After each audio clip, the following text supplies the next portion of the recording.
Bonjour à tous, c'est Gaëtan de la chaîne Loin de Dépression. Aujourd'hui, on va parler donc d'émotions, d'intensité émotionnelle. Vous le savez, si vous êtes hypersensible, vous vivez les émotions de façon intense. Et donc aujourd'hui, on va essayer d'en savoir un petit peu plus sur comment gérer les émotions, surtout quand il y en a beaucoup, surtout quand on a un trop plein d'émotions. Déjà, ce qu'il faut dire, c'est que les émotions sont quelque chose de naturel, on en ressent tous. Elles sont évidemment temporaires, elles ne sont pas amenées à durer dans le temps. Et surtout, elles sont là pour nous envoyer un message. Donc ce qu'il faut avec les émotions, c'est les accueillir, et c'est la première étape quand vous ressentez des émotions. Les accueillir, donc quand c'est des émotions entre guillemets positives, c'est peut-être plus simple. En revanche, quand c'est des émotions négatives, souvent c'est un petit peu plus compliqué de les accueillir. Pourquoi c'est compliqué de les accueillir? Parce que souvent elles sont inconfortables, la tristesse, la colère, elles sont par essence et par nature très désagréables. Et donc le réflexe naturel qu'on peut avoir face à ces émotions, c'est effectivement de ne pas les vivre et puis d'être dans le déni, et de s'anesthésier avec par exemple l'utilisation d'écrans, le fait de manger de la nourriture sucrée, etc. Enfin, le shopping, après ça dépend des personnes bien sûr, mais voilà, il peut y avoir plein de manières effectivement de ne pas accéder à ces émotions en les reniant, en faisant comme si elles n'existaient pas. Une des raisons également pour lesquelles on peut ne plus ressentir ces émotions, c'est le fait d'être sans arrêt en mode survie, c'est-à-dire au niveau émotionnel, d'être totalement en surcharge, du coup de se retrouver tout le temps occupé à faire quelque chose, qui n'est pas forcément du coup la chose prioritaire, mais on a tendance à se disperser du coup dans ces moments-là, et à force effectivement d'être occupé en permanence, on n'a vraiment plus le temps de... Voilà, on est totalement surchargé par nos émotions, par nos stress, on n'a du coup plus le temps de se reposer, et donc du coup on finit par avoir un trop plein d'émotions absolument plus gérable. Le problème de ce trop plein d'émotions, c'est qu'à force de le vivre, ça vous met dans un état de stress permanent et ça peut donner lieu à des complications plus étendues. Ça peut donner lieu à ce qu'on appelle des symptômes, c'est-à-dire des douleurs physiques dans le corps, mal au ventre, palpitations, douleurs physiques dans tel ou tel membre, etc. Et puis ça peut donner lieu à la naissance de pathologies mentales, type anxiété, dépression, etc. Donc c'est quelque chose à surveiller. Et voilà. Et du coup, par rapport à ce trop plein d'émotions, la seule solution qu'on va avoir par rapport à ça, c'est effectivement d'essayer de s'arrêter. Donc voilà, quand on ressent un trop plein d'émotions, la première étape, c'est effectivement d'essayer de s'arrêter, de prendre une pause, parce qu'à partir du moment où ça devient pas gérable, il faut effectivement prendre ce temps de pause et de recul là.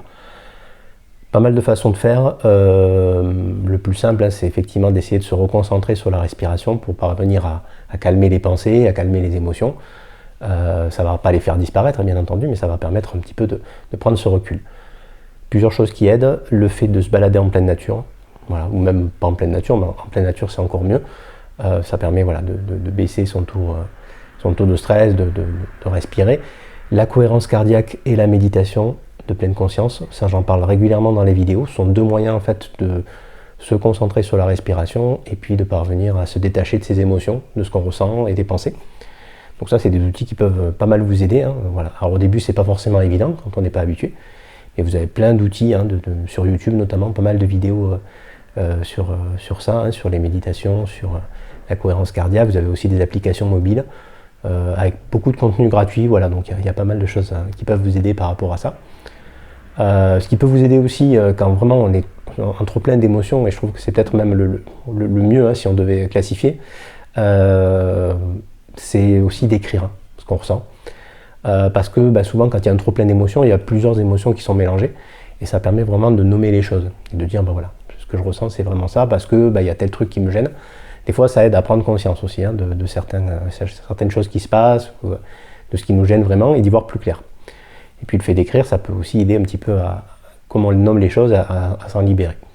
Donc voilà, la première étape, c'est faire cette pause obligatoire pour justement identifier un petit peu ce qu'on ressent et puis voir ce qu'on peut faire par rapport à ça. La deuxième étape, et c'est vrai qu'elle n'est pas forcément évidente à appliquer dans nos vies qui sont extrêmement occupées, surtout que la surcharge émotionnelle, elle vient justement du fait qu'on est tout le temps occupé, mais c'est justement de prendre un temps pour soi. C'est pas toujours évident, mais il faut essayer de le faire au maximum. Alors souvent ce temps-là, quand on a vraiment des vies bien remplies, c'est un temps qui sera plutôt avant le coucher. Avant d'aller se coucher, etc. Donc c'est des moments de calme et des moments peut-être où vous pouvez faire une activité qui vous plaît. Si vous avez la possibilité de faire mieux que ça, c'est encore mieux, bien sûr. Donc l'idéal, dans un monde vraiment idéal, et si vous pouvez le faire, je vous invite vraiment à le faire, c'est dans votre agenda de vous bloquer un créneau chaque semaine, enfin en tout cas au rythme auquel vous pouvez le faire, hein, plusieurs fois par semaine si c'est possible pour vous bien entendu, un créneau vraiment que pour vous, pour faire une activité qui vous plaît. Et ce créneau-là, j'ai envie de dire, c'est comme un totem d'immunité, quoi. Hein. C'est vraiment, on n'y touche pas, quelles que soient les circonstances, alors sauf urgence exceptionnelle, bien sûr, hein, bien entendu.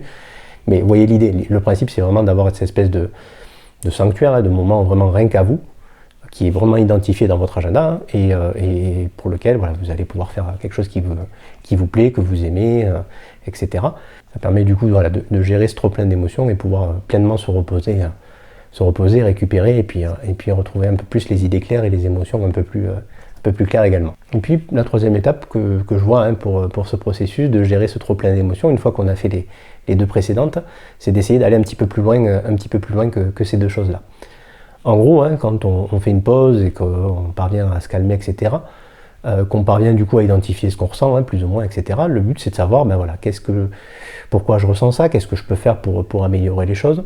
Voilà, donc par aller plus loin, on entend vraiment ça, hein, le fait de se demander comment je peux faire du coup pour moins ressentir des émotions négatives ou faire en sorte que ma vie corresponde plus à ce que je voudrais, etc. Donc voilà, les émotions, hein, pour résumer un petit peu la situation, vous allez de toute façon en ressentir, donc ça ne sert pas à grand chose d'essayer de les mettre sous le tapis parce qu'elles vont finir de ressortir.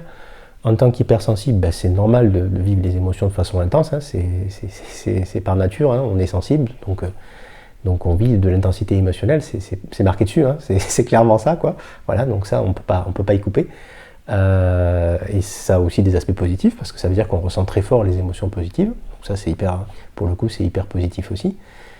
Mais voilà, mais les émotions négatives, même si c'est inconfortable, il faut apprendre à les accueillir, parce que aussi, on a la possibilité, hein, des émotions négatives, parfois aussi de les sublimer.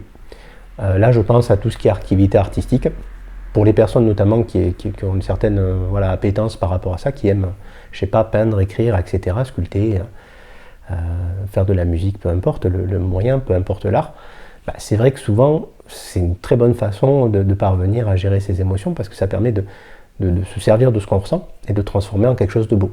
Je pense notamment au fait de jouer aussi, hein, au théâtre, dans des films, etc.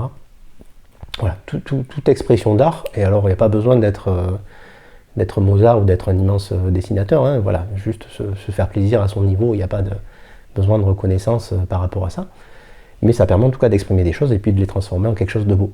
Donc ça a une utilité, donc il ne faut pas hésiter à se servir de cet outil-là qui est vraiment précieux.